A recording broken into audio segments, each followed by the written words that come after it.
Hello, my name is Danielle Vasilati, and I am the coordinator for the Stop Flu at School program.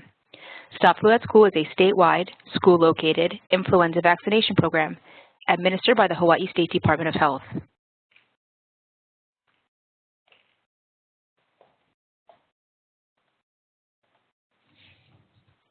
The purpose of this webinar is to train you, the audience, on how to pre-screen consent forms. Pre-screening is a term that our program uses for the consent review process that occurs in the weeks preceding clinics.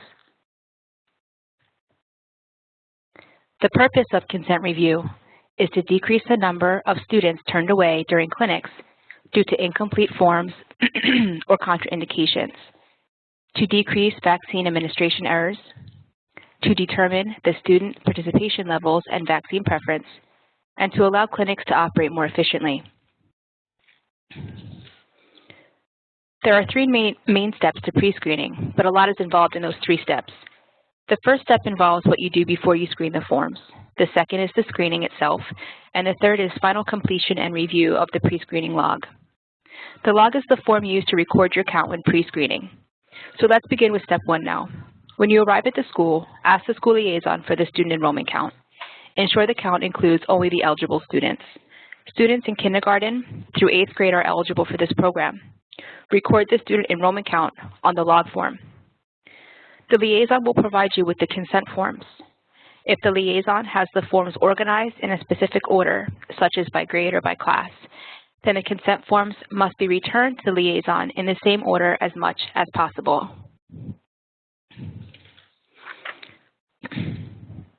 Hard copy consent forms were sent home with students and are color-coded for the shot and nasal spray vaccine.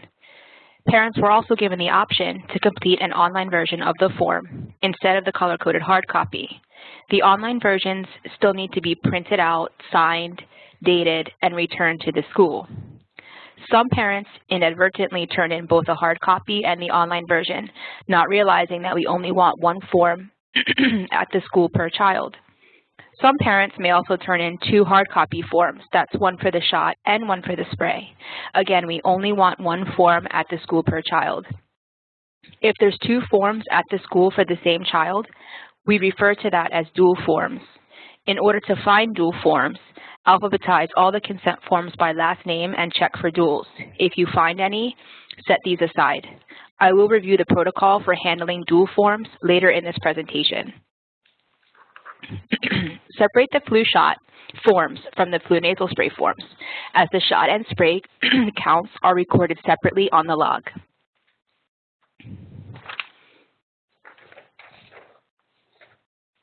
Aside from counting the number of forms, pre-screeners must also review the forms, checking that the mandatory fields are completed and correct.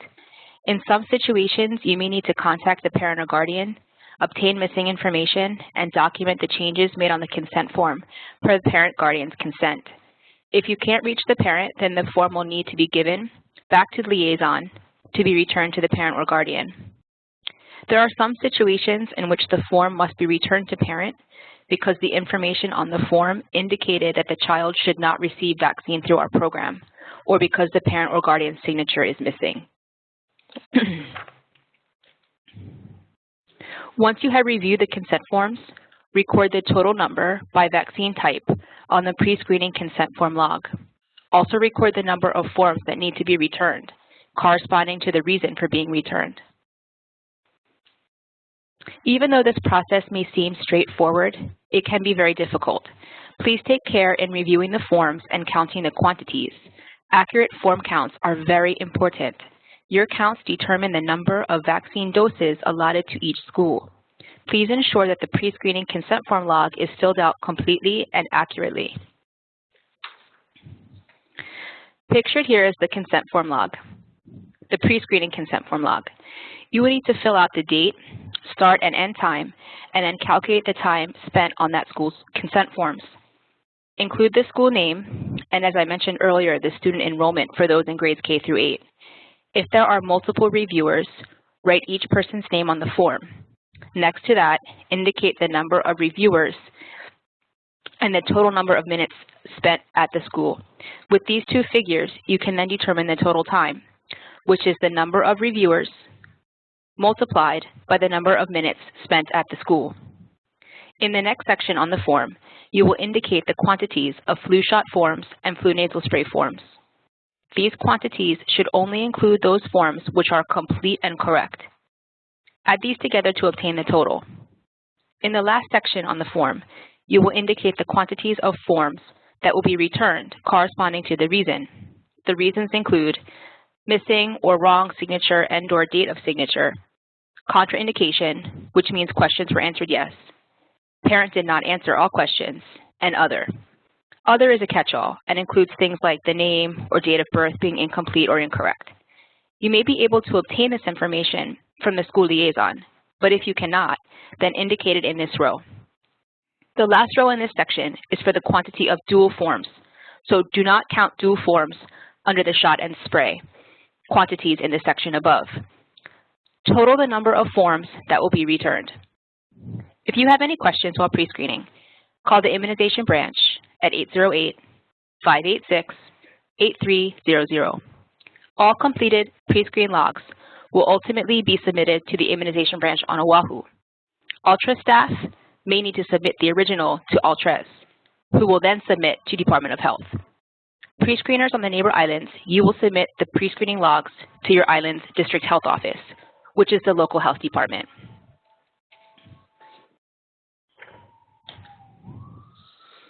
Now it's time to get into more detail about the screening process, which is step 2. We collect a lot of information on these forms, but there are certain fields that are mandatory. If these are incorrect or incomplete, then the form must be returned.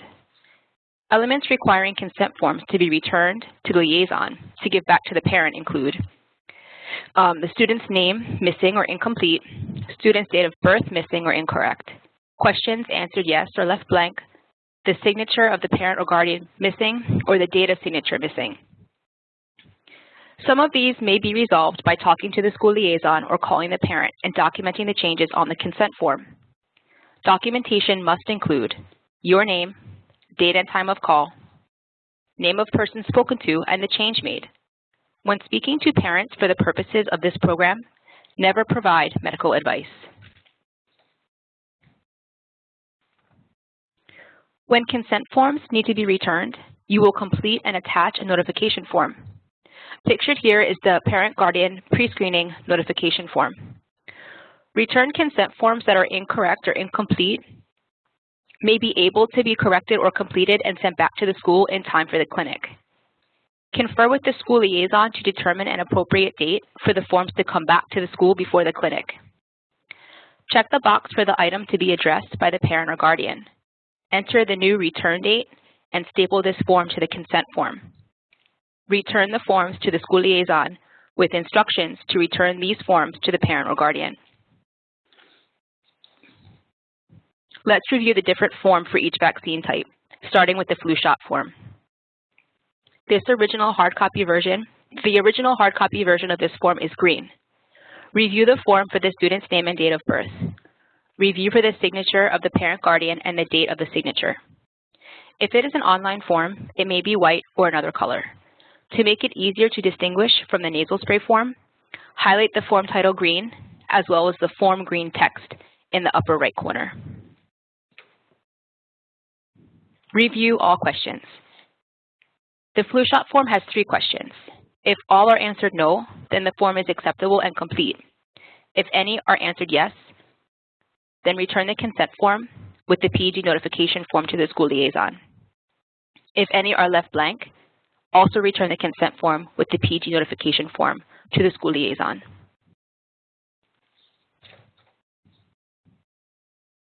Return consent forms along with the PG notification form. Ensure that the appropriate boxes are checked on the notification form, and record the appropriate reason for return on the PS log. Pictured here are both versions of the flu shot form. Parents can submit either version. Mandatory fields are circled in red. Notice that the online version of the shot form has a syringe icon in the bottom right-hand corner.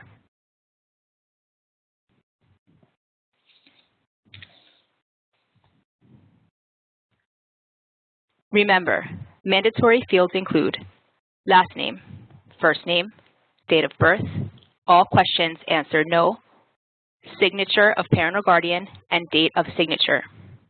If these dates are completed correctly, the student can receive the vaccine at the clinic.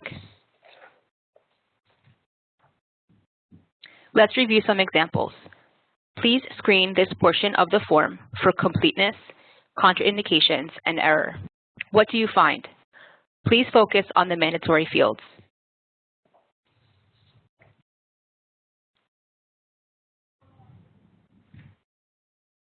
Problems included the first and last name being reversed and the date of birth was wrong. Parents often write in the present date or year instead of the birth year. In this situation, you would first check with the school liaison to verify the student's name and date of birth.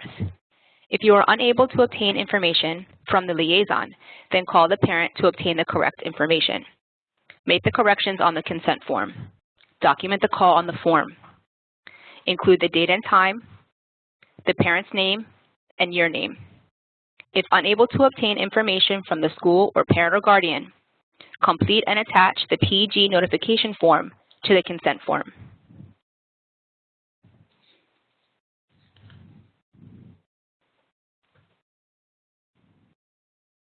So if you are unable to obtain information from the school or parent or guardian, record this as other. In this situation, you would record it as other on the pre-screening log, and then return the consent form with the notification form to the liaison. The liaison will then take them and return them to the parents. Here's another example. What issues do you see with this form?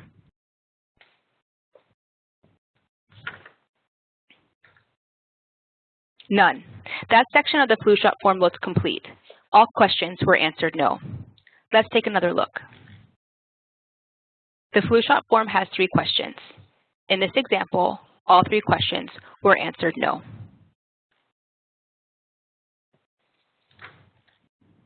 Okay, now let's take a look at the nasal spray form. Pictured here are both versions of the flu nasal spray form. Parents can submit either version. This form has 8 questions. Mandatory fields are circled in red. Notice that the online version of the nasal spray form does not have an icon. Only the flu shot form has a syringe icon in the corner.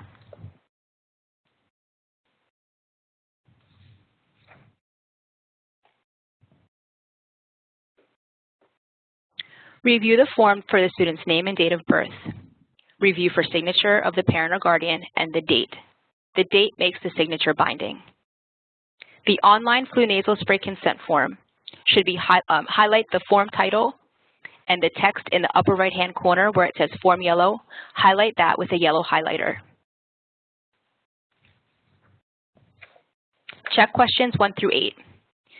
If all are answered no, then this form is acceptable and complete. If any is left blank, return the consent form with the parent guardian notification form to the school liaison. If any question 1 through 3 is answered yes, then return the consent form along with the parent guardian notification form. This child cannot receive the vaccine through our program. But if all questions 1 through 3 are answered no, but any questions 4 through 8 are answered yes or left blank, noting that question 4 has 2 parts, then the student may qualify for the flu shot, but not for the flu nasal spray. Remember, questions 1 through 3 are the same on both forms for the shot and the spray. So if questions 1 through 3 are answered no, but question 4 through 8 has a yes or is left blank, the student could be eligible for the shot, just not the spray. So call the parent or guardian to inform them of the problem and that the form will be returned to them. Also inform them that in this case, the child is eligible for the flu shot, but not the spray. Then return the PG notification form with a blank flu shot consent form to the parent or guardian. Record this on the PS log as contraindicated.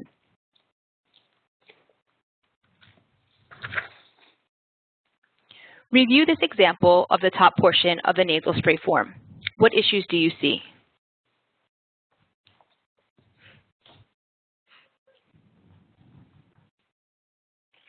None. The mandatory fields in the pictured section were complete and correct. Let's look at it one more time. Last name, first name, date of birth.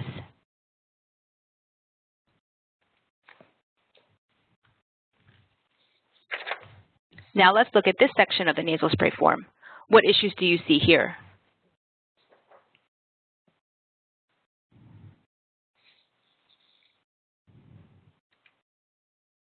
In this example, the problems were that there was questions answered yes, and some were left blank.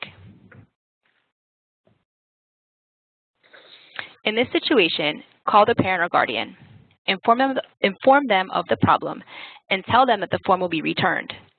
Also inform them that in this case, the child is eligible for the flu shot, but not the flu nasal spray. Document the call on the consent form.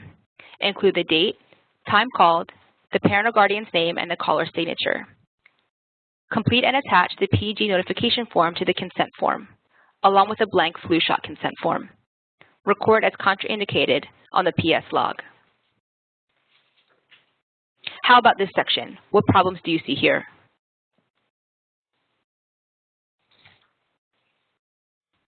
The problem in this section was that the date of signature was missing.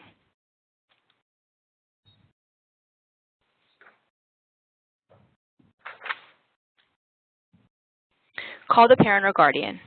With the parent or guardian's permission, you may date the consent form and document that on the form. If you are unable to contact the parent or guardian, leave a message stating that the consent form will be returned by the school liaison because the date makes the signature legally binding. Complete and attach the PG notification form to the consent form. Record as missing signature or date on the PS log.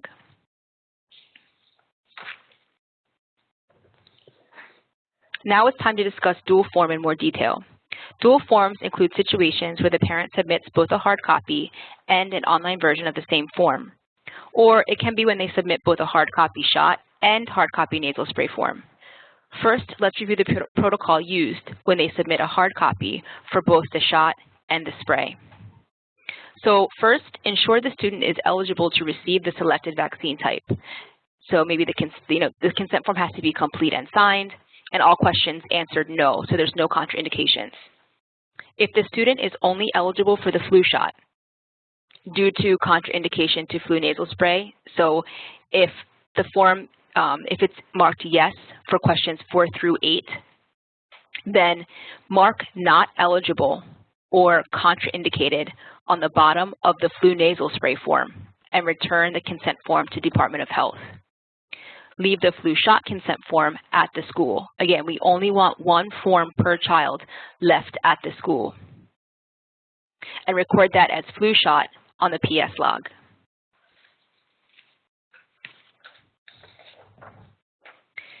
If the student is eligible for both, so if both the shot and the spray forms, first name, last name are fine, date of birth is correct, all questions are answered no on both forms, and both forms have signature and date, then call the parent to select one vaccine type. Again, do not provide any medical advice. Just call them and ask them to select one vaccine type. Then document the decision on the non-selected form. So when that form comes back to Department of Health, we know why it's coming back to Department of Health. Return the non-selected form to Department of Health, and then the form that is selected will stay at the school.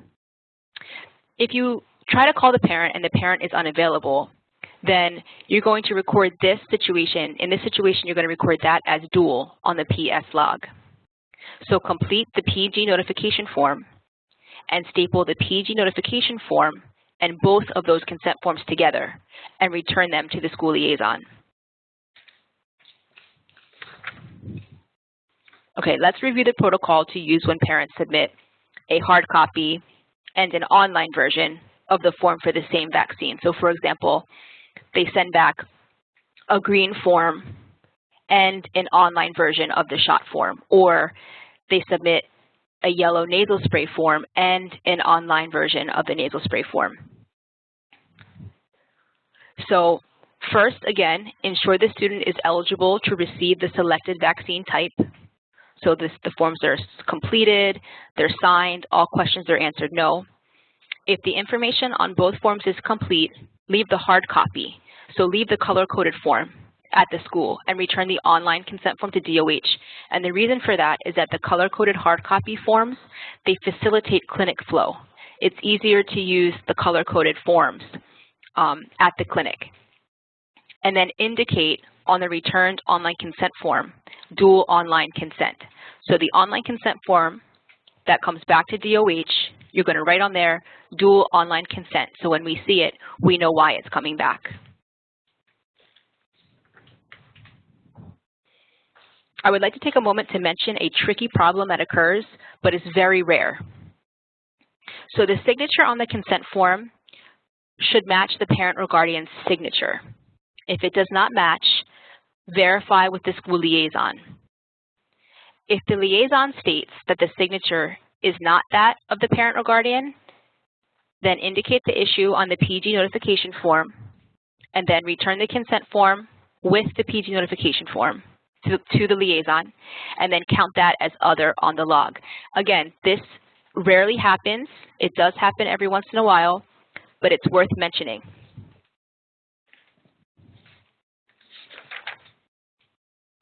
Now we are moving to the third and final step of pre-screening. This is the paperwork step. Complete your counts and all other information on the PS log. Gather all the forms to be returned to the parents and ensure that they have notification forms attached. Organize the completed consent forms back into the order that they were given to you by the liaison. Then, ask the school liaison to make a copy of the PS log. Provide the copy to the school. Provide the original to Department of Health. As I mentioned earlier, all completed PS logs will ultimately be submitted to the immunization branch on Oahu. Ultra staff may need to submit the original to Ultras, who will then submit to the Department of Health. Pre-screeners on the neighbor islands, you will submit the PS logs to your island's district health office, which is the local health department.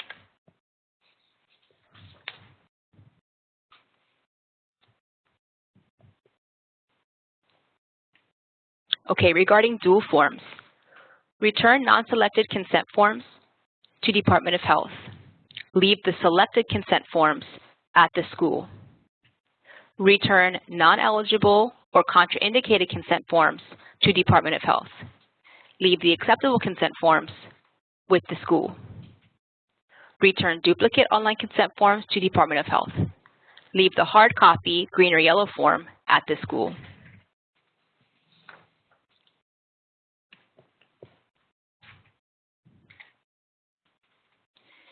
Your work on this piece of the Stop Flu at School program is very important and appreciated.